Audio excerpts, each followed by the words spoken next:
Hello everyone, welcome back to another new video. আমাদের এক ভাই, অ্যারাবিয়ান এক ভাই, নামটা কি এটা জানি না। বাংলাদেশে বসবাস নাকি অ্যারাবি বসবাস তাও জানি না। চল একটা গুগল ট্রান্সলেট করে দেখি ভাইয়ের নামটা কি এখানে। রিভিভার অফ ইসলাম, ইসলামের পুনর্জীবিতকারী। বাহ, অ্যামেজিং একটা নাম দিয়েছেন। ওকে, সো আপনার নামটা কি সঠিক আমি তো জানি না, যাই হোক। যে ভাই, ভাই এখানে যে টেক্সটটা দিয়েছে আমরা একটু দেখে আসি। আসসালামু আলাইকুম ভাই, আমার ইউটিউব চ্যানেলটা গরু করতে পারছি না। কি গরু করতে পারতেছি না, এটা কি গ্রো? আচ্ছা, আমার অনেক ইচ্ছা অনলাইনে কাজ করার, বাট আমি চ্যানেল নিয়ে সামনে আগাতে পারতেছি না। যদি আমার চ্যানেলটা একটু ভিজিট করে আসতেন তাহলে একটু ভালো হতো। আমার অনেক দিনের ইচ্ছা যে অনলাইনে কাজ করব। দেখেন, অনলাইনে কাজ করব অনেক দিনের ইচ্ছা, অনেক দিনের স্বপ্ন। আমার মনে হয় অ্যান্ড্রয়েড ফোন যার কাছে আছে এবং যারা ইউটিউব ফেসবুক দেখে, স্বপ্ন নাই এমন কোনো মানুষ নাই। সবাই চাচ্ছে যে ফেসবুক অনলাইনে নিজের একটা পরিচয় পরিচিতি এই বিষয়গুলো। কিন্তু প্রবলেমটা কোথায় জানেন? প্রবলেমটা হচ্ছে দ্যার ইজ নো অ্যাকশন এবং দ্যার ইজ নো গাইডলাইন। মানে কোনো অ্যাকশানে আপনি যাচ্ছেন না, আপনি অ্যাজ ইট ইজ কাজগুলো করে যাচ্ছেন। মানে যেমন ইচ্ছা তেমন আপনি সেই অনুষ্ঠান, স্কুলের অনুষ্ঠানের মতো যেমন ইচ্ছা তেমন সাজুগুজুর মতো ভিডিও পাবলিশ করে যাচ্ছেন। আপনার কোনো, আপনি যখন এই কাজগুলো করেন তখন এটা নিয়ে কোনো চিন্তা ভাবনা নাই। ধরুন আপনার কাছে এখন 1 লক্ষ টাকা আছে, আপনি একটা বিজনেস করবেন। আপনি কি সোজা এখন গুলিস্তানে চলে যাবেন, নাকি এখন আপনি বঙ্গবাজারে চলে যাবেন, নাকি ইসলামপুর চলে যাবেন? মানে কোথায় যাবেন? এটা তো আপনার চিন্তা ভাবনা করতে হবে। নাকি টুঙ্গি যাবেন, না গাজীপুর যাবেন? মানে কী মালের ব্যবসা করবেন আপনি? এটা নিয়ে তো অবশ্যই আপনি চিন্তা ভাবনা করবেন, তাই না? এটা প্ল্যান করবেন কোন ধরনের প্রোডাক্ট বিক্রি করলে আমার ভালো লাভ প্রফিট হবে, আমার কোন ধরনের মানে প্রোডাক্টের উপরে আইডিয়া আছে। এটা একটা ইম্পর্টেন্ট ব্যাপার না?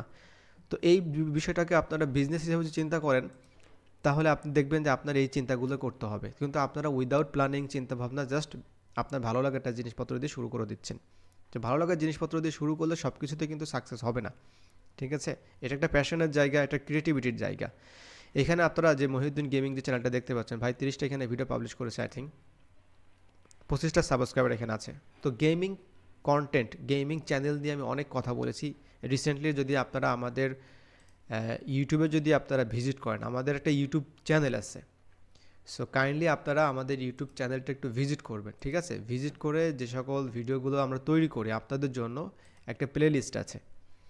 সেই প্লে লিস্টটা আপনারা দেখবেন যে প্লে লিস্টে কোন ধরনের ভিডিও আছে। যেমনটা হচ্ছে এখানে দেখতে পাচ্ছেন যে ফেসলেস কন্টেন্ট। এখানে এই যে ফেসলেস কন্টেন্ট ফুল যে ভিডিও প্লে লিস্টটা আছে, এখানে প্রায় 62টা ভিডিও আছে, ঠিক আছে? এই যে কার্টুন ভিডিও নিয়ে এখানে ভিডিও আছে, তারপরে কার্টুন ভিডিও, গেমিংয়ে অনেক কন্টেন্ট আছে এখানে আপনারা দেখতে পাবেন। আমি যদি এটা এখন এই ধরনের গেমিং নিয়ে আমি যে বিষয়টা বলি বারবার, সেটা হচ্ছে যে বর্তমানে গেমিং কন্টেন্ট দেখার যে অডিয়েন্স, এইটা হচ্ছে আপনার যারা দেখবে তারা যদি খেলতে পারে তাহলে ভিডিও দেখবে কেন? ঠিক আছে? অর্থাৎ এই ধরনের গেমই এখন সবার কাছে আছে। পাবজি জিনিসটা হচ্ছে সবার মোবাইলে আছে। মানে ইয়াং পোলাপানের কাছে পাবজি নাই, এটা তো মানে দুঃখজনক ব্যাপার। সবার কাছে আছে, এই গেমটা সবাই খেলতে পারে। তাহলে যে খেলতে পারে সে আপনার এই ভিডিও কেন দেখবে? আমার কথাটা বুঝছেন? আর গেমিংটা যদি করতেই হয় আপনাকে, গেমিং একটা ইয়ো ব্যাপার স্যাপার আনতে হবে, ঠিক আছে? মানে লাইভ স্ট্রিম করতে হবে, একটা ভালো গর্জিয়াস স্টুডিও আপনার দরকার, ঠিক আছে? ক্যামেরা, অ্যাকশন সব কিছু সেট আপ থাকবে। আপনি লাইভে গেম আপনি করবেন, আপনার একটা সেই ধরনের একটা প্রোফাইল আপনি তৈরি করবেন। আশা করি বুঝতে পারছেন। এটা জাস্ট এমন না যে আপনি স্ক্রিন রেকর্ডটা করে ছেড়ে দিচ্ছেন আর প্রচুর পরিমাণে ভিউজ হয়ে যাবে। দ্যাট ওয়াজ 2015-16, মানে 2014-15-16 সালের কথা। তখন এই বিষয়গুলো মনে করেন যে পিসির গেমগুলা স্ক্রিন রেকর্ড করে ছেড়ে দেওয়াটা খুবই দারুণ একটা ব্যাপার ছিল আর কি। বাট এখন কিন্তু এই বিষয়গুলো মানুষ কিন্তু এইগুলো এখন, যেটা মানুষ খেলতে পারে এটা দেখবে কেন? আমার কথা হচ্ছে এটা। আশা করি বুঝতে পারছেন। সো এই ধরনের কন্টেন্ট নিয়ে কাজ করে আগানোটা খুবই টাফ ব্যাপার বর্তমানে। একটা মাত্র ওয়ে, আপনাকে ফেস ভ্যালু আনতে হবে, অথবা মাস্ক পরে আসতে পারেন, অথবা লাইভে আসতে পারেন, এবং আশা করি স্টুডিও সেট আপ করতে হবে আপনাকে। এই ধরনের কাজগুলো যদি করতে পারেন তাহলে গ্রো করতে পারবেন, আদারওয়াইজ কিন্তু এটা সম্ভব না। So thanks for watching this video, and if you have any queries please comment below. আল্লাহ হাফিজ।